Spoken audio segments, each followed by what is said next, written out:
গল্পের বৈঠকখানা চ্যানেলে তোমাদের সকলকে স্বাগত। আমরা রোজ নতুন নতুন নীতিমূলক গল্প নিয়ে আসি আমাদের দর্শকদের জন্য, কিন্তু আজকের এই গল্পটি কোনো নীতিমূলক গল্প না। আজকের গল্প শোনার পর আপনাদের সকলের কেমন লাগলো অবশ্যই নিচে কমেন্ট বক্সে লিখে যাবেন। চলুন তাহলে শুরু করি আজকের গল্প, মৃত মানুষের ফোন কল। রাত তখন 10:30। আকাশের ঘর অন্ধকার, শুধু টেবিল ল্যাম্প জ্বলছে। আকাশ তার পড়ার টেবিলে বসে ল্যাপটপে কাজ করছে। ঘরের কোণে তার মৃত বাবার একটি ছবি রাখা, যাতে মালা ঝোলানো। বাবার মৃত্যুর 1 মাস হয়েছে। হঠাৎ আকাশের ফোনের স্ক্রিন জ্বলে ওঠে। ফোন ভাইব্রেট করছে। আকাশ ফোনের দিকে তাকায় এবং তার চোখ বড় হয়ে যায়। স্ক্রিনে নাম উঠছে বাবা। আকাশ কাঁপা গলায়, বাবা? এটা কি করে সম্ভব?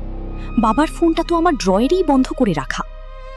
আকাশ ড্রয়ার খুলে দেখে ফোনটি সত্যিই সেখানে বন্ধ অবস্থায় পড়ে আছে, কিন্তু তার নিজের ফোনে কল আসা বন্ধ হচ্ছে না। সে ভয়ে ভয়ে ফোনটা রিসিভ করে কানের কাছে নেয়। হ্যালো? বাবার কণ্ঠ, খুব নিচু আর ভারী গলায়।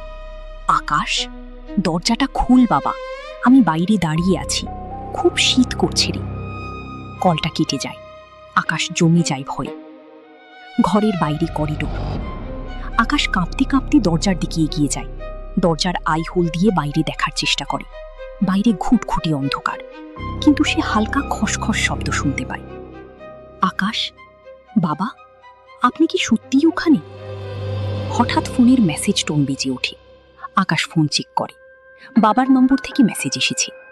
পেছনের জানলাটা খোলা কেন? আকাশ দ্রুত পেছনে ঘোরে। দেখে তার রুমের জানলাটা খোলা, অথচ সে নিশ্চিত ছিল সে জানলা বন্ধ করে দিয়েছে। জানলা দিয়ে ঠান্ডা বাতাস আসছে। আকাশ জানলা বন্ধ করতে যায়, ঠিক তখনই ফোনটা আবার বাজে। এবার ভিডিও কল। আকাশ ভয়ে ফোনটা ধরে ফেলে। আকাশ, বাবা, আপনি কি আমার সাথে মজা করছেন? আপনি তো নেই, আপনি মারা গেছেন। ভিডিও স্ক্রিনে অন্ধকার দেখা যাচ্ছে। ধীরে ধীরে একটা আবছা অবয়ব ফুটে ওঠে। ফোনের স্ক্রিনে দেখা যায় আকাশের নিজের ঘরের ভেতরটা। ঠিক আকাশের পেছনে কেউ একজন দাঁড়িয়ে আছে। বাবার কণ্ঠ ফোনে, তোর পেছনে দেখ বাবা, আমি এসে গেছি। আকাশ চিৎকার দিয়ে পেছনে ঘোরে, কিন্তু কেউ নেই। সে আবার ফোনের দিকে তাকায়। স্ক্রিনে এবার দেখা যায় তার বাবার রক্তাক্ত মুখ, যিনি কান্নাকাটি করছেন। বাবা ফোনে, আকাশ, ওরা আমাকে শান্তিতে থাকতে দিচ্ছে না। তুই কেন ওই রাতে গাড়িটা চালাচ্ছিলি? তুই কেন আমাকে বাঁচালি না? আকাশ কাঁদতে শুরু করে। সে বুঝতে পারে এটা তার অপরাধ বোধ বা কোনো অলৌকিক ঘটনা। হঠাৎ ঘরের আলো দপদপ করতে শুরু করে। ঘরের ল্যান্ডলাইন, ল্যাপটপ আর মোবাইল সবগুলোতে একসাথে রিং হতে শুরু করে।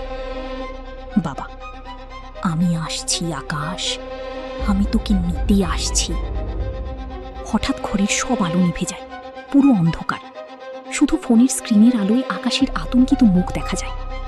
হঠাৎ করে একটা ঠান্ডা হাত আকাশের কাঁধে এসে পড়ে।